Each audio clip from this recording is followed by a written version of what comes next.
Korang pernah tak main gunting, batu, kain dengan cermin, tapi korang kalah?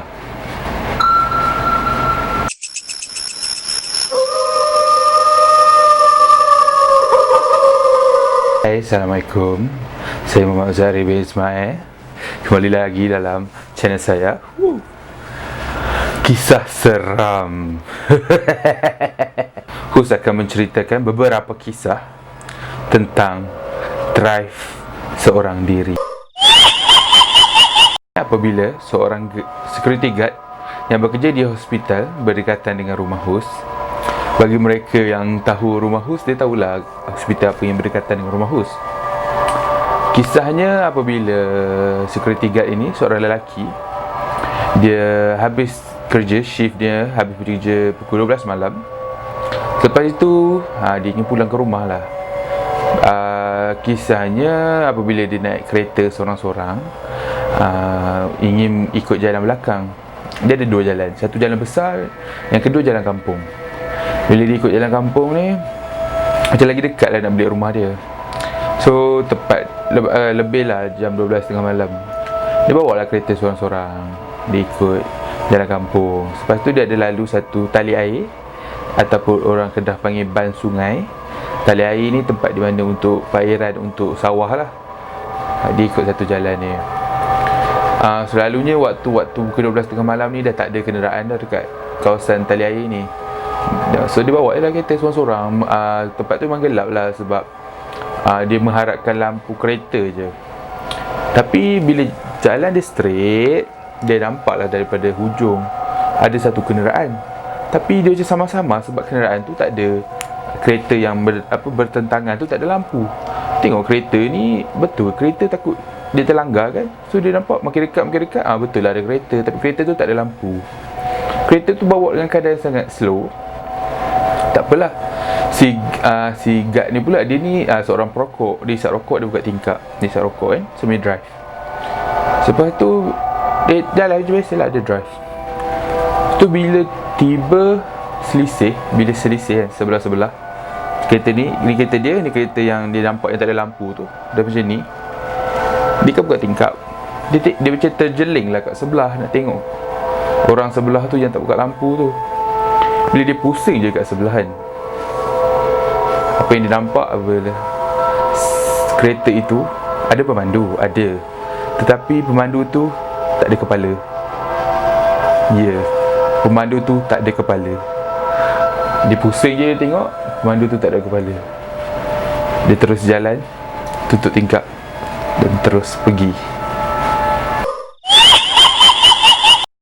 Kisahnya tentang seorang driver lori.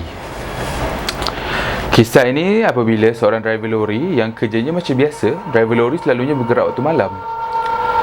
Dia ingin menghantar satu barang daripada Kedah ke Kelantan waktu malam. Kebetulan satu hari, macam biasalah dia kerja, cuma satu hari ni dia punya kawan ataupun orang panggil co-lori, co-driver yang lagi seorang tak dapat datang sebab tertentulah. So dia seorang-seorang. Tapi dia bagi dia biasa dah bawa lori malam-malam. So dia macam tak ada apa. Okay, make it simple, dia bawa je lah daripada Kedah nak ke Kelantan, bergerak pukul 8 malam. Bila sampai nak on the way ke sana tu, tahulah jalan daripada Kedah ke Kelantan ni macam-macam benda yang akan kita lalui, bukit, dan banyak selekor dan sebagainya. Selepas tu kisah ni apabila dia melalui sebuah tasik antara Kedah ke Kelantan tu, dia akan melalui sebuah tasik, dan ada satu jabatan. Apabila dia masuk je, naik je atas jabatan tu, waktu tu kereta lain tak ada, dah tengah malam. Ada dia je, lori dia je. Dia dah rasa wangi ataupun bau yang sangat kuat. Tapi bila dia drive, dia mestilah pandang depan kan. Dia pandang depan, dia sebelah dia kosong. Tapi bila dia naik atas jabatan tu, bila dia punya lori ada je atas jabatan tu, dia nampak ada susuk seorang wanita sebelah kiri dia, mata merah, rambut panjang, baju putih, tengah tenung dia. Dia tengah drive kan. Wanita yang dia nampak tu tengah tenung dia, tengah drive dengan mata merah. Dia perasan dengan susuk mata dia, anak mata dia. Dia nampak. Tapi dia tak boleh pusing sebab dia dah ketakutan. Dia mulalah baca. Dia baca apa yang dia tahu. Tapi benda tu tak buat apa pun. Tengok je dia. Korang bayangkan korang tengah drive, ada lembaga duduk sebelah korang, tenung je muka korang. Benda tu hilang selepas dia pergi pada tasik tu. Maknanya benda tu tumpang dia daripada sebelah ini sampai ke sebelah sana. Kisah ketiga. Kisah seorang engineer. Dia ini seorang, boleh dikatakan intern, ataupun yang baru je masuk. Bukan intern, dia baru je masuk tempat kerja dia. Dan dia punya syarikat ni bukanlah syarikat yang besar. Dia punya office biasa je. Tapi dia selalu kerjanya adalah pergi ke site untuk tengok tempat untuk dia orang buat sesuatu projek lah.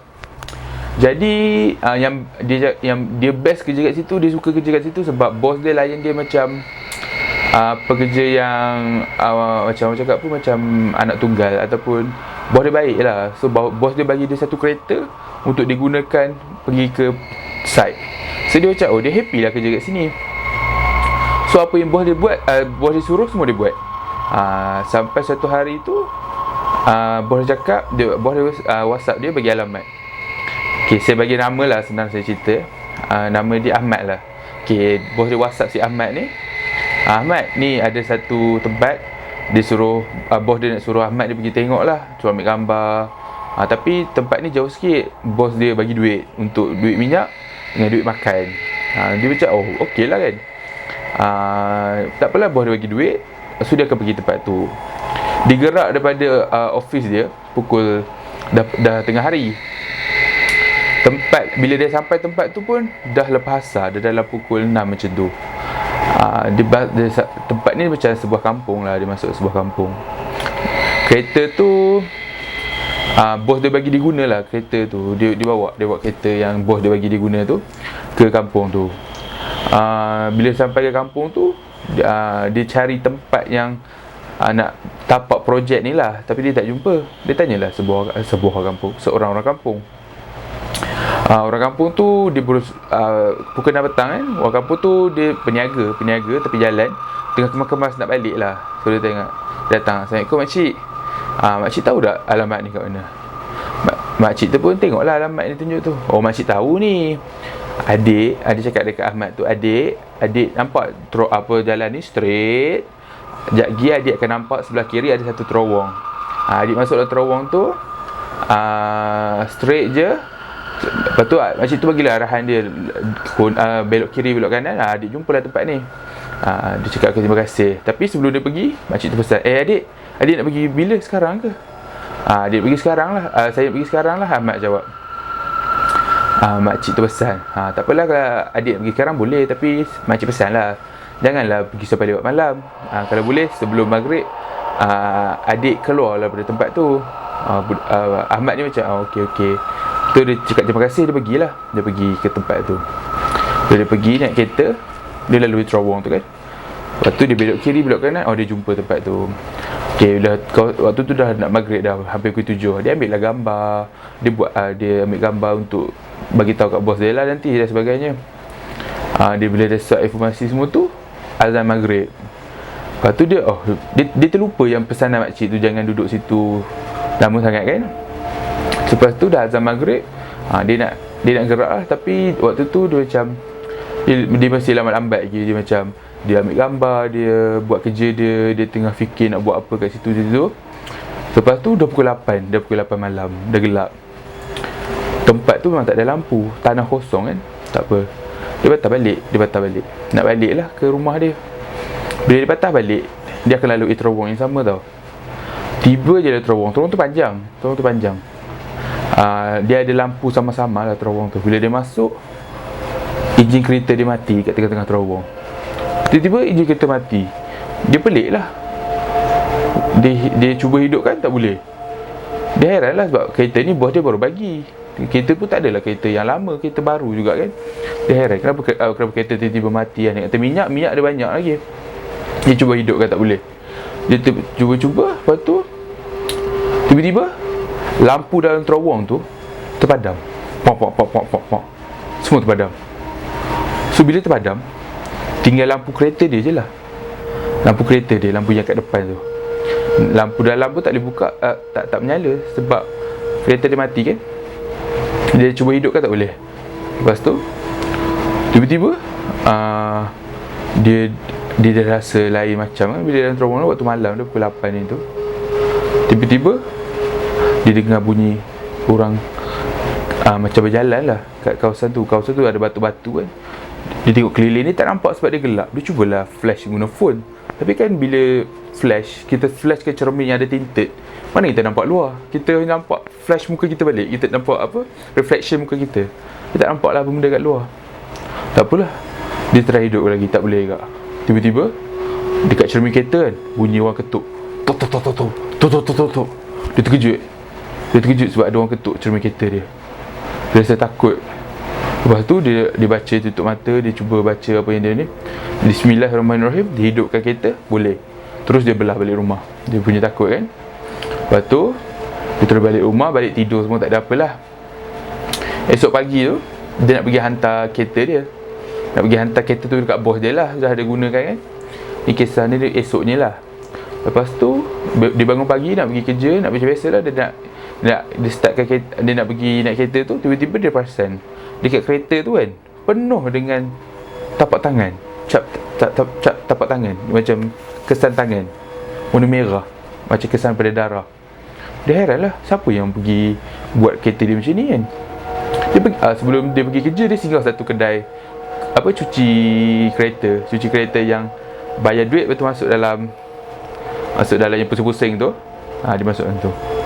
Bila dia masuk dalam tu, bila dia keluar, kesan tu masih ada. Lepas tu dia panggil lah pekerja tu. Pekerja tu daripada macam orang foreigner, Bangla. Awak datang sini sekejap. Dia cakap, kenapa? Saya cuci, kesan dia masih ada. Lepas tu Bangla tu cakap, Bangla tu try lah cuci dengan kain. Cuci kan. Bangla tu cakap, oh patutlah tak boleh cuci. Kesan tapak tangan tu kan daripada dalam, bukan daripada luar. Korang faham tak? Maknanya orang yang tepuk tu daripada luar ke daripada dalam. Okay, kisah seterusnya ni kisah Husniri. Dan kisah ni sangat baru terjadi. Kisah ni pendek je, tapi Hus nak korang fikirkan. Kisah ni apabila baru-baru ni lepas raya kan Kedah diisytiharkan zon hijau daripada coronavirus. Jadi Hus macam waktu tu Hus nak pergi beli barang. So Hus macam barang tu dah macam lama sangat tak beli kan. Lepas tu bila dah zon Kedah ni dah hijau, Hus macam beranikan diri lah untuk keluar untuk pergi beli barang, tapi pakai lemas dan sebagainya. Barang tu dekat mall, dekat satu mall dekat tempat Hus ni lah. Bila Hus nak masuk mall, walaupun zon hijau tapi dia punya prosedur masih sama. Kena check suhu, pakai hand sanitizer dan sebagainya. Kisah ni berlaku, Hus pergi waktu lepas maghrib, pukul 8. Hus nak parking dekat ground floor, nak masukkan ground floor. Memang prosedur kita nak masuk parking, akan ada satu orang pekerja, security guard lah, yang akan tunggu untuk check kita punya suhu tau sebelum masuk. Lepas tu, tak apalah, macam biasalah. Sebelum Hus masuk, Hus turunkan tingkap kereta, dia check suhu Hus. Lepas tu, Hus tak pakai, waktu tu Hus pakai mask, tapi Hus letak bawah macam ni kan, letak macam dekat bawah. Dia cakap, abang tolong pakai Bangla abang tolong pakai mask betul-betul. Hus tarik lah, letak mask betul-betul kan. Lepas tu baru dia datang check, dia check suhu, dia cakap okey, suhu 36. Ni Hus pergi seorang je, Hus tak pergi dengan orang lain pun, pergi seorang-seorang. Dia cakap suhu Hus 36 something lah, tak ingat. Dia cakap, Hus nak gerak kan, dia cakap, yang belakang tak nak check ke? Cerita dia, Hus pergi seorang-seorang. Hus macam terkejut, belakang. Hus macam pusing belakang. Saya datang seorang. Hus cakap dekat orang yang security guard tu. Dia buat muka, tak apalah, jalan. Siapa yang dia nampak kat belakang tu? Adios.